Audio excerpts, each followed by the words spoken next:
दोस्तों नमस्कार। आज है 28 जून और आज हम लोग इंडियन एक्सप्रेस और द हिंदू के जो इम्पोर्टेंट न्यूज़ आर्टिकल्स हैं उसको देखेंगे, क्योंकि आज इंडियन एक्सप्रेस में जो न्यूज़ आर्टिकल्स हैं वो काफ़ी कम हैं और डिस्कस करने लायक ऐसा कुछ है नहीं।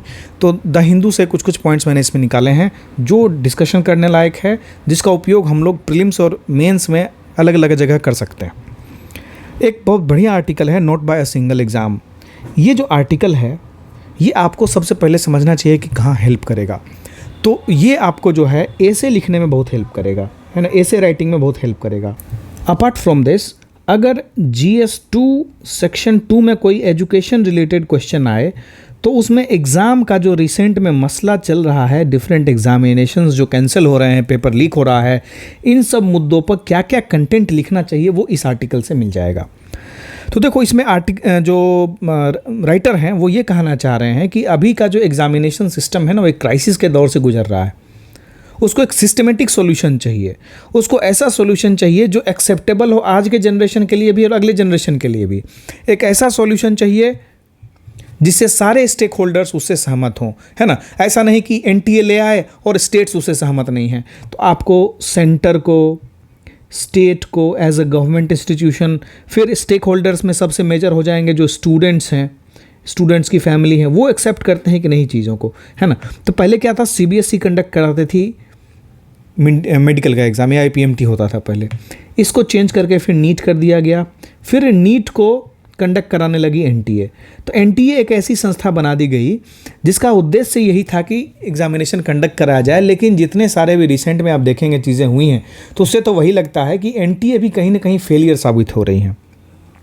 तो इसमें ये प्रॉब्लम बताते हैं कि अभी के एग्जामिनेशन सिस्टम में प्रॉब्लम्स कैसी कैसी हैं, क्या क्या प्रॉब्लम्स हैं। तो इस प्रॉब्लम्स में देखोगे तो पहला है कि हम लोग अभी प्रोफेशनल कोर्स जो सेलेक्ट करते हैं, है ना, वो बहुत हाई लेवल एग्ज़ाम से और मतलब हाई स्टेक एग्ज़ाम होता है, जैसे IIT JEE, ठीक है, इंजीनियरिंग के एडमिशन्स के लिए, मेडिकल के एडमिशन्स के लिए नीट, फिर अगर हम इसका देखें MBA कॉलेजेस में एडमिशन के लिए IIMs होते हैं।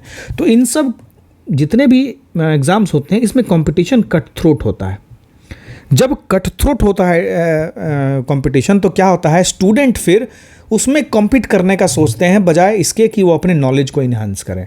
उसके कारण क्या करते हैं, वो रोट मटेरियल्स, जो पुराने मटेरियल्स हैं, जो स्टैटिक मटेरियल्स हैं, जिनका उतना ज़्यादा एप्लीकेबिलिटी नहीं रहता, उसको रटते हैं और उनका उद्देश्य मात्र रहता है कि एग्ज़ाम क्वालिफाई करें।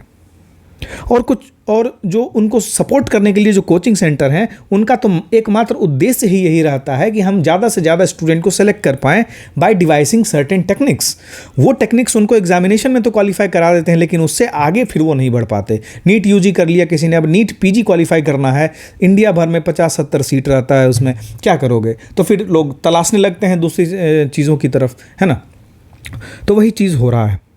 फिर ये बोलते हैं कि एप्टीट्यूड अभी किसी तरह का बेसिस नहीं है किसी भी स्टडी या ब्रांच में सिलेक्शन का।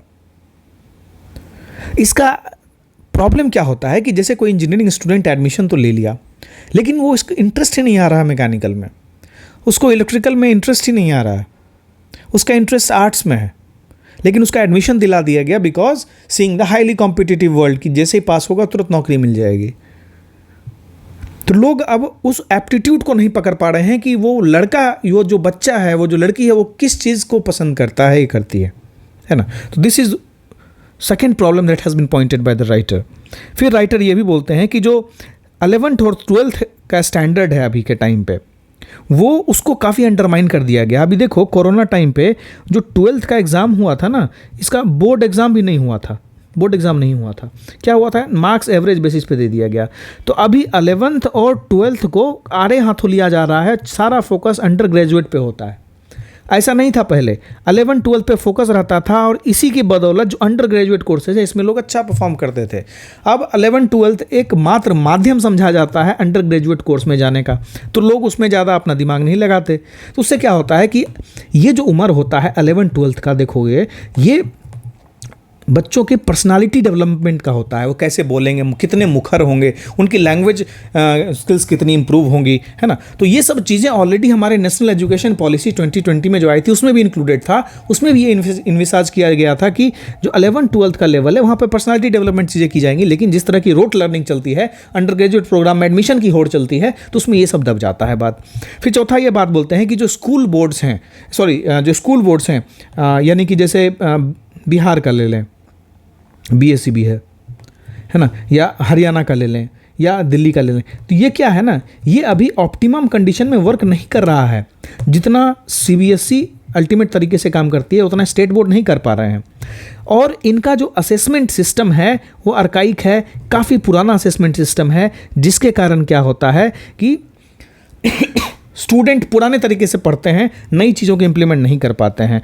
NEP 2020, नेशनल एजुकेशन पॉलिसी 2020 ने कहा था कि ऐसी चीज़ें इंप्रूव होनी चाहिए, लेकिन वो अभी तक हो नहीं पाया। फॉर्मेटिव असेसमेंट की बात करते हैं, वो कॉम्पिटेंसी बेस्ड असेसमेंट की बात करते हैं, लेकिन वो अभी तक इम्प्लीमेंट हो नहीं पाया है। फिर हम देखोगे कि हम जो है अब क्या हो रहा है, आपको बार बार मैं बोलता हूँ ये चीज़ कि इंडिया की जो डेमोग्राफिक डिविडेंड है ये 2030 तक मैक्सिमम होने वाली है।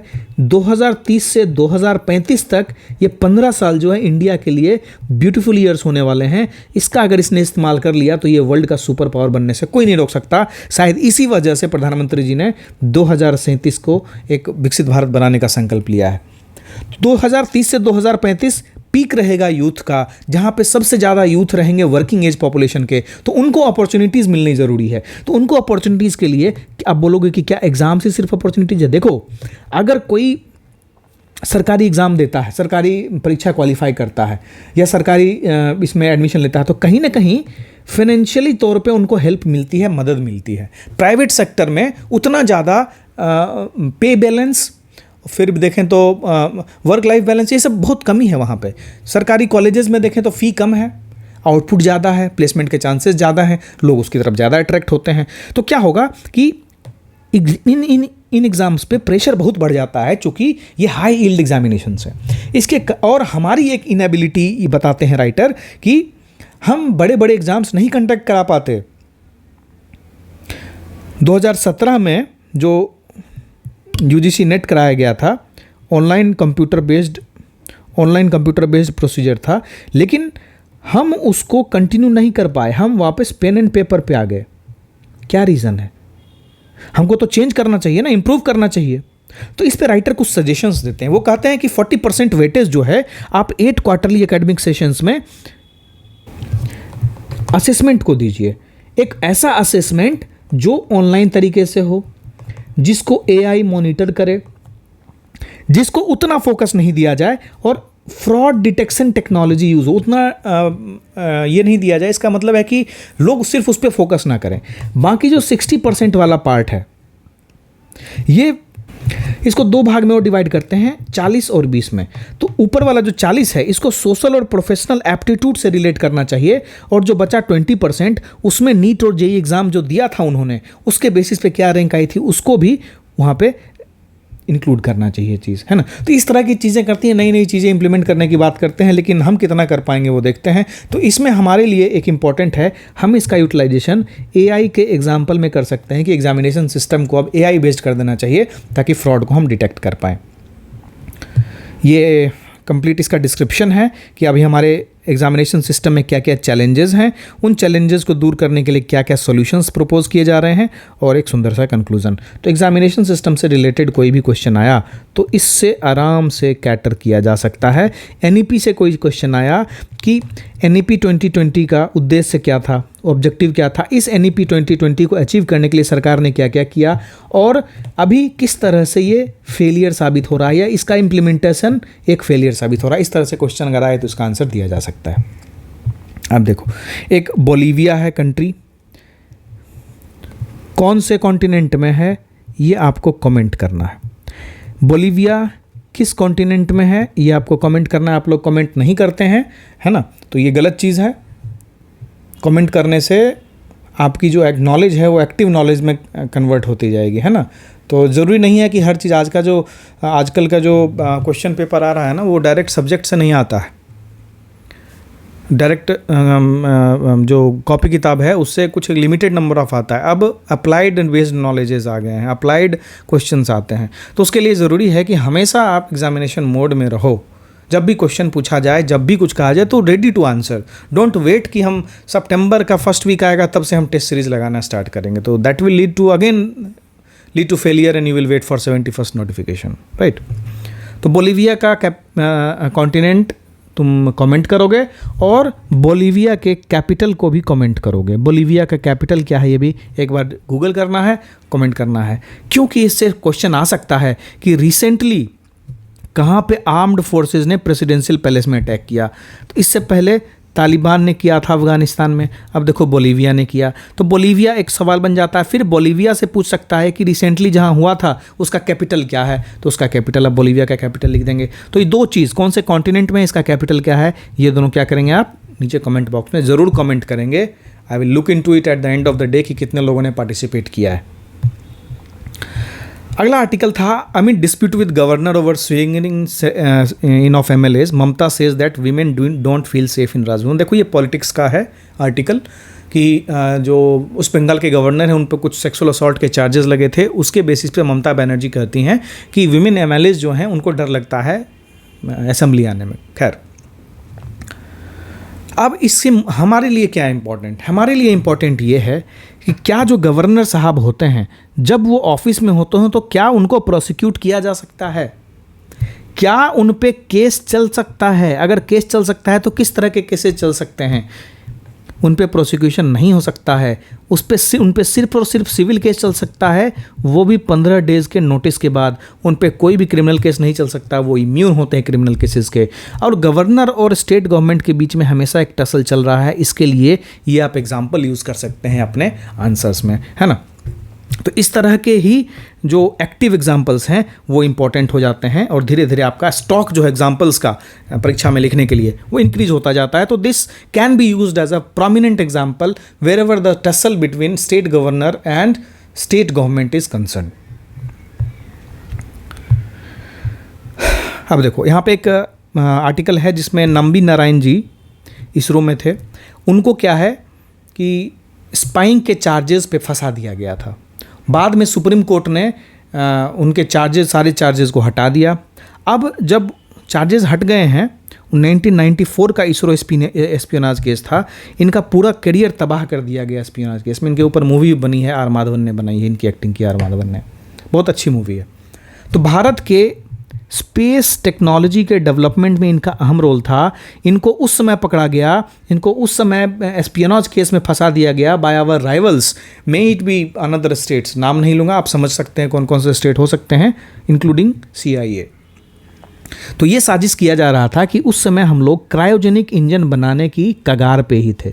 एक बार अगर हम क्रायोजेनिक इंजन बना लेते तो जितने भी भारी भरकम हमारे रॉकेट्स होते हैं, जैसे 2 टन से ऊपर के रॉकेट हैं या 1.5 टन के रॉकेट हैं, या फिर हमारा जो नॉर्मल रॉकेट है वो ज़्यादा अगर फ्यूल कैरी करना चाहता है तो वो नहीं कर पाता था, क्योंकि हमारी जो कैपेसिटी थी PSLV की, of course this was certified, बहुत सारे मिशंस किए थे इसने, लेकिन अभी भी भारी मिशंस करने में हमको तकलीफ हो रही थी।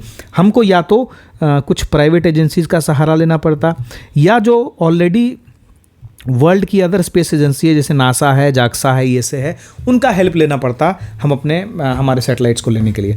लेकिन अगर हम क्रायोजेनिक इंजन डेवलप कर लेते उस टाइम तक तो हम काफ़ी ये हो गए। तो इनके अरेस्ट के बाद जो क्रायोजेनिक इंजन का जो एक प्रोजेक्ट चल रहा था वो एक तरह से हॉल्ट पे आ गया, और हम करीब समझ लो कि 10 से 15 साल पीछे हो गए हम लोग क्रायोजेनिक इंजन के डेवलपमेंट में।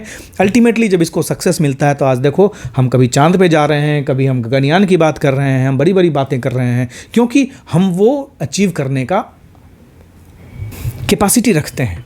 हम अपने जो स्पेस रॉकेट्स हैं हमारे, उसको other side of the space भेजने की कैपेबिलिटी रखते हैं, है ना। तो आपको इसमें क्या प्रिपेयर करने की ज़रूरत है इस आर्टिकल से रिलेटेड, तो देखो कुछ कुछ पॉइंट्स मैंने बताए हैं, इस पे तुम मेंस के आर्टिकल्स ज़रूर प्रिपेयर कर लेना। स्पेस सेक्टर में यहीं से घुमा के पूछता है।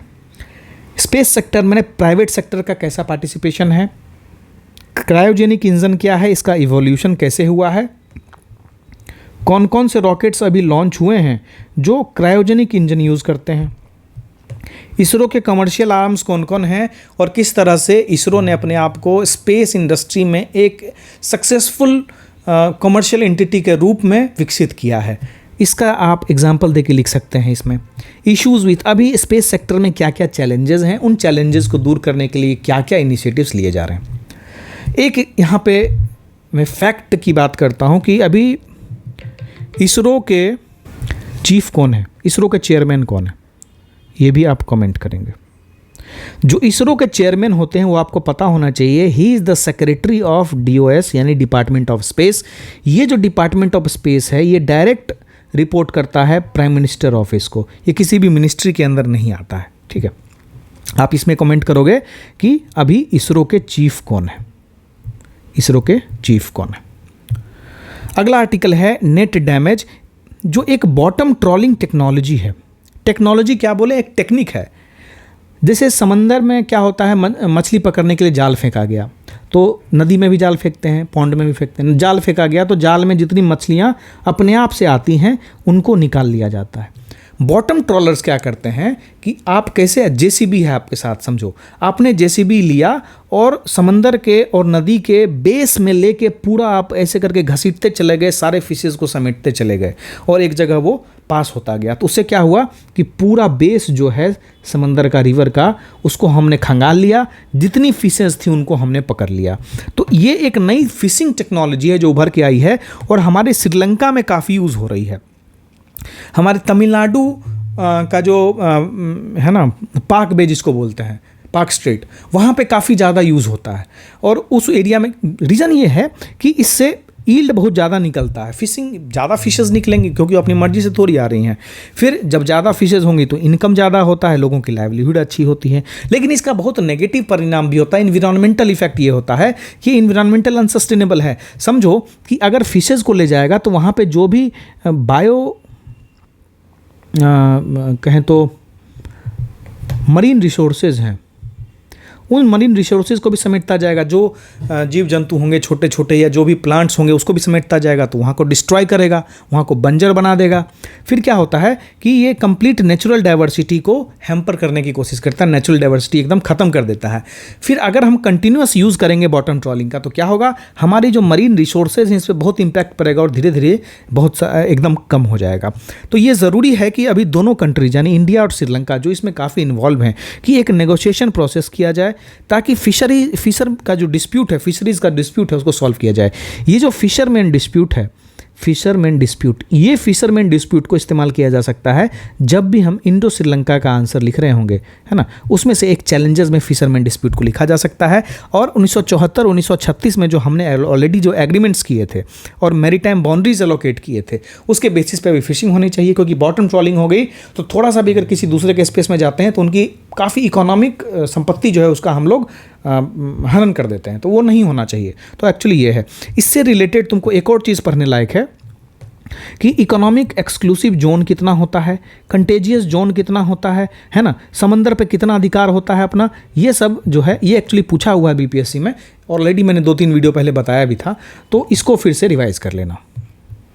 Uttarakhand government to study risk poses by 13 glacial lakes, है ना। अब ग्लेशियल लेक्स जो है क्या होता है, मेल्ट होता है मानसून के टाइम पे, गर्मी बढ़ती है, लेक्स मेल्ट होते हैं, जैसे मेल्ट होगा तो पानी भरेगा, पानी भरेगा तो फ्लड होगा, और फ्लड ही नहीं होता है, भूस्खलन होने लगता है, लैंडस्लाइड होने लगता है, तहस नहस कर देता है।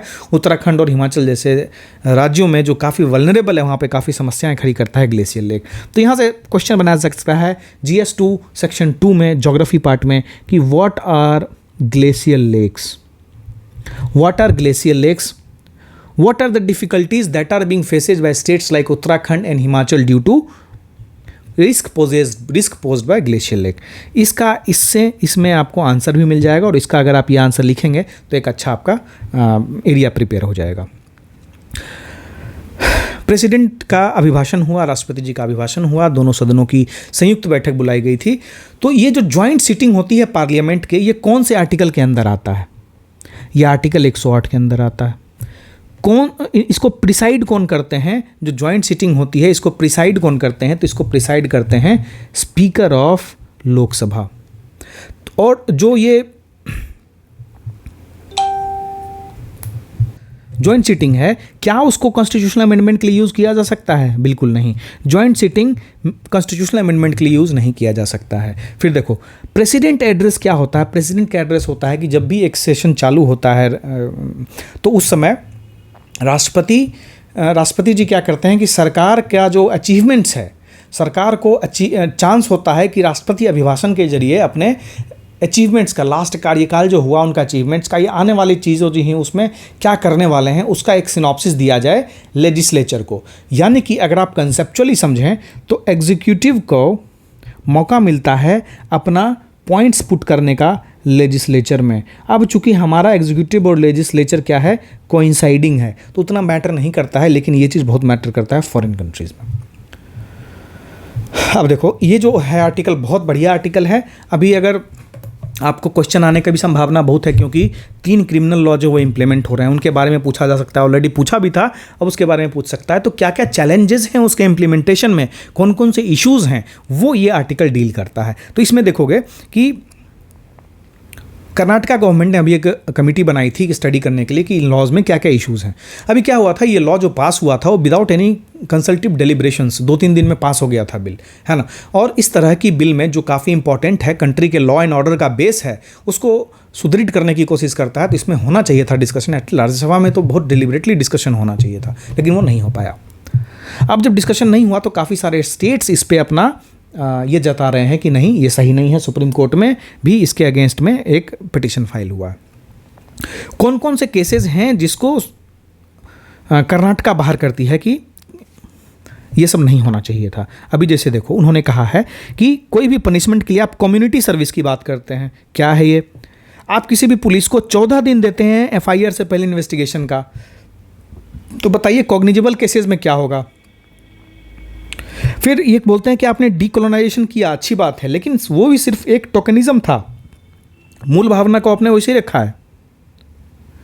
अब आप जानते हैं कि जितने भी तीनों लॉज हैं वो कंकरेंट लिस्ट में आते हैं, यानी कि उसमें वो यूनिफॉर्म लॉ है जो लाया जाएगा सेंटर के द्वारा, लेकिन उसको इम्प्लीमेंट करेगी स्टेट गवर्नमेंट्स, तो इसलिए उसको रखा गया है कॉन्करेंट लिस्ट में। अब जब कॉन्करेंट लिस्ट में कोई चीज़ें हैं तो स्टेट गवर्नमेंट से डेलिब्रेशंस जरूरी हैं।